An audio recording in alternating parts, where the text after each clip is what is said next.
Hey guys, today is Monday, March 5th. Today is the day we got fresh parking lot outside. It's like new asphalt. No one's done a burnout on it yet. So it's been a really good day so far. We're gonna walk around the shop and talk about what's going on at Revival. The whole point of this whole thing is to literally, we're not setting things up, it's just sharing with you what's happening when it happens. Corona, our camera guy, comes to me and says, hey, let's do a daily. And I go, cool, what's going on?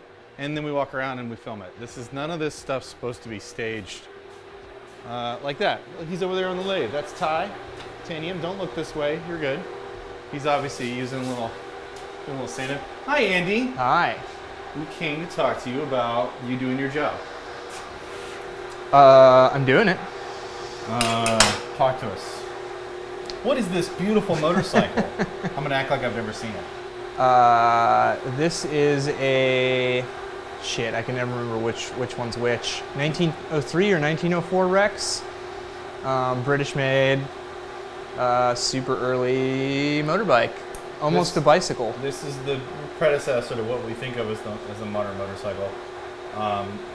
Motorcycles started off as bicycles that were, people started putting engines on, and then the bicycle manufacturers started building motorcycles, right? So you'll still see the pedals, which was actually good because the motors weren't that reliable. And also, mostly the way you would start the motorcycle was with serving multiple functions. Yeah, serving pretty multiple clever functions. So, and the way this specific bike was run, you can tell there was no chain. There's literally just a belt that goes here. I think we've got a there you go. segmented belt for it, There's too. a segmented, those are pieces of leather that are riveted together. Anyway, this bike came to us from England to be restored. And what have we done to it, Andy? Well, so the big item was the new tank. It's more than just a fuel tank. Well, it is more than just a fuel tank. The original would have had That's this section. what would have been the original carburetor, complicated wick, airflow valves. Don't ask me to explain how it works because I like the cobwebs on it. Stefan and I will get into this conversation later with you guys, tell you exactly how this works. But understand this: an engine, an internal combustion engine, will run on gasoline vapor, right? So as gasoline is evaporating inside the gas tank, what this essentially allowed you to do was to meter the air fuel intake and the air output to the engine, so that the engine would run on the vapor of the gasoline that was inside this tank. So that's one of the components that it right. housed. It also this piece. Yeah, it also housed the oil system. So you can see right here, this is actually the oil pump. Oil would enter here. Yeah, so oil would, you fill the oil here, there's a oil reservoir, and then the pump actually pressurizes and it's a drip system. So total loss, you control the flow with this knob here. This is a pump, and you can kind of hear it sucking. You can even see in there that it's got a little plunger. Yeah, I always like to pressurize the oil system. What? I always like to describe the analog as like a Coleman white gas stove. Yep. Nobody knows what that is anymore. Well, yeah, most people don't. Yeah. I haven't used one of those in a while, but yeah. So we've got the oil tank in the rear, and the gasoline tank in the front, which also acts as the carburetor really for the engine. And this piece, the original piece that came with it, was wasted. So such bad condition. So we started over and built a whole new one from aluminum. So this is actually aluminum instead of the original pot metal steel that would have been. And then you pull the door, you can see that it's a brand new construction. Yeah. And then here we've got what would have been the battery box, essentially.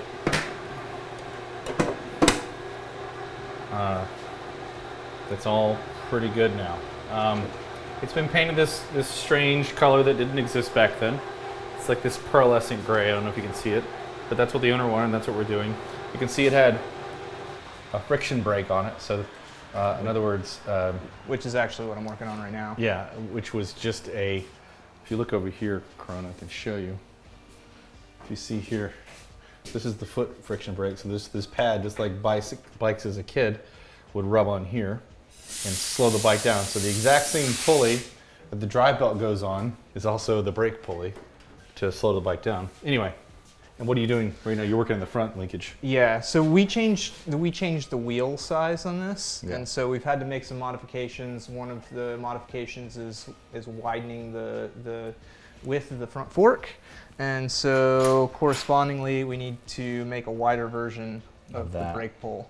So It's that's such a pretty piece, all handmade. Yeah. I would So see. rather than cut up the original, we just decided to make our own version out Even of stainless steel. This is pretty messed up. Yeah, back in there. most of this bike, stuff has been hacked on, cut on.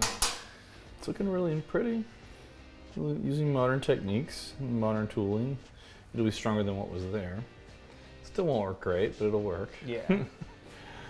Some other cool features of this bike, this headlight, which let's just say even the mounting, I didn't even notice that, which is a sprung mounting to keep it smooth so that you didn't shake up the fuel that was in it. So in other words, this is the headlight that burns fuel, which would have been kerosene or charcoal. Or I think it's a Ocho Longo would be able to help us out with that. yeah. A good buddy of ours. Stefan also. Yeah. Look at the cool reflectors on the side of it. Like, what a cool piece. It's got its own setup. Anyway, the little pieces on these bikes can be appreciated just as much as a modern BMW. So this one's fun too because there's not a whole lot of like good examples, and they were all basically hand built from the factory, so none of them are exactly the same. So doing research and finding what was actually correct for this bike was a bit of a challenge. These are some references from, I believe, Mr. Haas's collection. Oh, really? Yeah. No joke. Huh. From the Haas Gallery in Yeah, Dallas. yeah. Which is who we just delivered our 6 to, who also has an appreciation for the early stuff. But actually, I think that's one of his bikes, I didn't even see this one. I was just there the other day. Anyway. if I remember that correctly. But you can see we have the reference back. You can see the friction brake, how it comes up onto the wheel to rub on it. I mean, I don't know if that's going to work on this, but I guess it will. Yeah, it's gonna. If he rides it a whole lot, it's gonna destroy the paint on that rim. But That's what it's for. So you can see there's a lot more artistry that goes into something like this than just engineering something in CAD. You've got to kind of connect the dots to put it together. It's more of an art than anything else. But it looks really freaking cool. I'm excited about getting this bike done. We'll talk more about the original Rex that we've got over there as well at some point. What's this? that's so you can. I believe that's so you can adjust the distance. Oh, really? The length, I see, with the the reach spring. in the seat. Yeah. Cool. We'll show you guys more of this when we get it out and probably ride it. Should be interesting.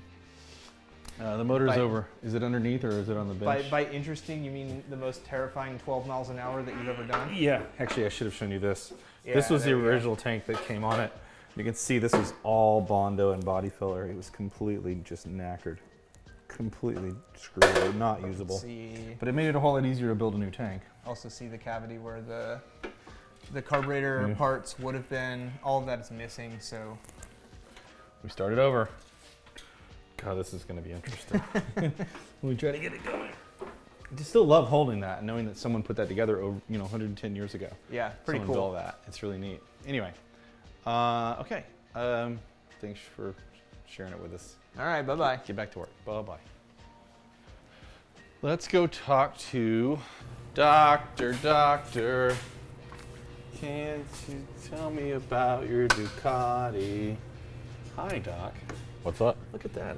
I love looking at the velocity stacks of these things.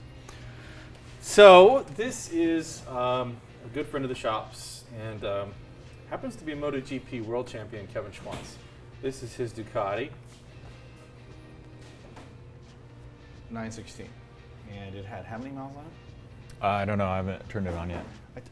You don't have to turn this on. This is predates that. One analog 1000. 1,700 miles. Schwantz has had this since it was brand new, and it's been sitting, gosh, I don't know, judging from the smell of the gasoline, 10 years minimum, maybe 15 years plus. Kevin told us that it was actually a bike that Fast by Faraci took and did the prototype exhaust for, and then there were some other things done, you think? Yeah. Apparently it had work by Fast by Faraci.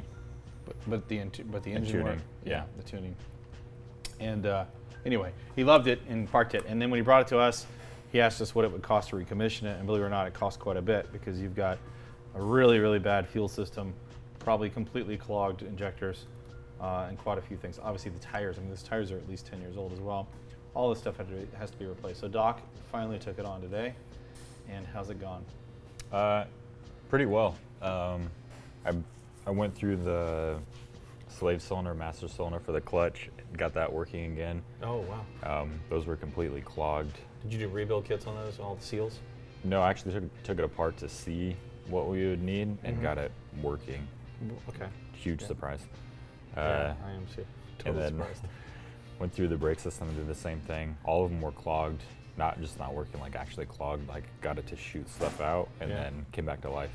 Okay. So then we moved on to the fuel system, and ethanol or Whatever was who in the knows, fuel. yeah, who knows what else was in there, but it just destroyed the fuel pump and filter and everything else. We should look at those fuel lines. Show people how bad they were. Did you save all that, or is it all trash? Actually, I don't know. I might have thrown it away. Okay. The smell of this thing, people that work on motorcycles will know it was really, really bad. Like all over the shop, the whole place just smelled like rotten. Well, not rotten eggs, but something rotten. It doesn't smell good at all. Anyway, so the fuel pump, all the internal fuel lines that are all inside the gas tank will have to be replaced. And then what else? It'll get new timing belts, new tires, just general. You're gonna pull the flush injectors, I through. assume. Yeah, all of that stuff's gonna Yeah. get worked through before it ever tries to start. New battery. So by experience, I can tell you that one of our first times to recommission a Ducati liquid-cooled motor, I tried to recommission a bike that had only been sitting like maybe 5 years, and I redid the fuel pump, I redid the fuel lines, got everything working, and I started it up and immediately blew a head gasket because the injectors were clogged partially, right? Essentially, it was caused the issue. So we got to do our first top-end rebuild on a on a Ducati. That was I think that was a 997. I can't really remember. It was a long time ago. And it was a headache. And I learned a lesson, which is never try to start a bike that's been sitting like that. It's fuel injected, and liquid cooled, which makes it even worse. But anyway, so we're not going to do that with this bike. We're going to replace it all and err on the side of caution. And that's expensive. All that takes a lot of hours to get done. Anyway. Yeah, it's unfortunate. Something that has so low miles needs basically everything again. But yeah, it'll rip when it runs again. yeah, you'd think new because it only has 1,700 miles on it. No big deal. No, it's like an old It's like motorcycle. 22 years old. Yeah. Anyway, so we'll show you guys an update of this as we get going with it. It's a really pretty bike in really good shape, and it's sat inside. So, but that didn't matter. I always will say this: if you're going to put up a modern bike, especially, drain all the fuels out of it, run it dry, and you don't want any gasoline anywhere near a fuel injected bike that's going to sit up. Okay, sorry, it's kind of boring. We'll come back when it's more fun. I still think we need to replace all the rubbers inside and rebuild those. Yeah, masters. it will. Okay, That'll happen. all right, good. Let's go talk to someone new, a new character in our play. That would be Mr. Gage, the head of facilities. I think he's the facilities manager for the entire Revival Cycles property. Where is he? Is he hiding? Gage. Josh Gage. Where'd he go? Gage. I heard a door close. Gage. Gage. Man, where is he? Where's that guy? He's always running around here. Have you seen Josh Gage? Probably went home. Oh, the guy does. He just bails out early, doesn't he? Josh Gage. Where's Gage? Oh, I think I see him. Look, there he is. Josh Gage, what are you doing? Just thinking about how long it's going to take to sweep the parking lot. Oh, you could wipe this out in no time. I think I can get it done by the end of the day. You got this. It's still It's light gonna- out. You guys need fuck, to. here There's comes somebody the keeps car. coming to park in our parking lot, and we're about to paint the stripes. Yeah, I think we got to tell these people to leave. No, it's their problem. Anyway, Okay. so we wanted to. This is Josh Gage, head of facilities. Mm-hmm. He's got a very important job. I see you got your gloves on. Were you cleaning the toilets? or- I wasn't cleaning toilets right now. What are you working on? But that's usually my job on Fridays. Oh, I can see you're cleaning your. I'm cleaning some steel I picked up for a wall we're kind of laying out tomorrow and trying to figure out how we're going to build this thing. So what, if you haven't figured this out yet, we do everything ourselves, mostly because we don't have any money. And although we charge a crazy $110 an hour that's about to go up, we don't have much cash. So when we go to build something, we buy all our own stuff. We get used carpet, and we find old windows. We'll find these old crappy windows. And what Josh and I have designed together is we're going to build a glass wall. By we, I mostly mean I'm going to instruct Josh on what he's supposed to do. You're getting good at this. I mean, your stairs look great, dude. Josh built the stairs. Stairs look pretty good. They're decadent. Second time is the charm. I feel like you did have to do them twice, but I feel like a queen when I come. Yeah. Plenty of space. I am a queen. So we're gonna build a glass wall and a door here to make this into an office space tomorrow. Yeah. All right. So from those materials you just saw, that's what Josh will do. Then he does lots of other things. You move heavy things. I lift a lot of heavy things and deliver motorcycles. Pick up motorcycles. I do the grocery shopping, which is pretty cool. Every Monday he goes and gets us all food. Yeah. What else do I do? You drive all over the country. Drive all over the country. To shows, and picking up bikes. Yeah. And dropping them off. Which is kind of cool. Which is kind of cool. Yeah. Spend a lot of time in the struggle bus. By myself. Talking to yourself. Yeah. The camera in there records everything that I say to myself. Which is I've just noticed your beard is back. Beard's grown back. This is pure laziness. It just came back so fast. Yeah. So you need to pick up the slack where Stefan lost his beard. That's right. Well, I could just shave. Nah, don't do that. Okay. I like your beard. It's All good. Anyway, so that's Josh. You'll get to check in with Josh as we show you what he's doing. Yeah. I can't wait. I'm excited about this. This will be cool. This is going to be super cool. There'll be air conditioning in here, too. Yeah, he's got to put air conditioning and heat in as well. And no big deal. And hopefully the tapping from Andy isn't too bad in here. No, because we're going to also, if you look over here, Corona, you can see that we've taken these old 100-year-old doors, and yes, they really are like that old. We've built a rolling door that's going to go here, and then another one that matches here that will go as the man door. So we're going to close this area off, and this will be mostly about media and production and our leather staff and some storage, leather team, and some storage and the web sales. Anyway, it looks like we've been in here a long time, but we've only been here like a month. So, yeah, cool. All right. Thanks for giving us the time. Get back to staring at the parking lot. Yeah. All right, have a good one. Hey, look, the front end's on the. This is another Gucci. I don't think we've even talked about this project yet. It's getting finished up. Yes, it's a bobber thing. We've never really done this before, but this was a new step for us. We'll get into this later. Thanks for watching. Like, comment, subscribe. Thumbs up, thumbs down. I really like the thumbs down. The guy who went through the trouble of watching this video was like, you guys suck. You can't enjoy the fact that we're trying to give you something. We're here to entertain you. That's a good scene right there. Look at Andy over there. Everything's smoking. Red hot, red hot. What are you doing, Andrew? Destroying drill bits. Oh God, you did. That thing got red hot. Yeah. Andy's really good at destroying drill bits. He's the best in the business, really. Stanky. Anyway, like, comment, subscribe, follow, share it on your social media, blah, blah, blah. Thanks, guys. Bye.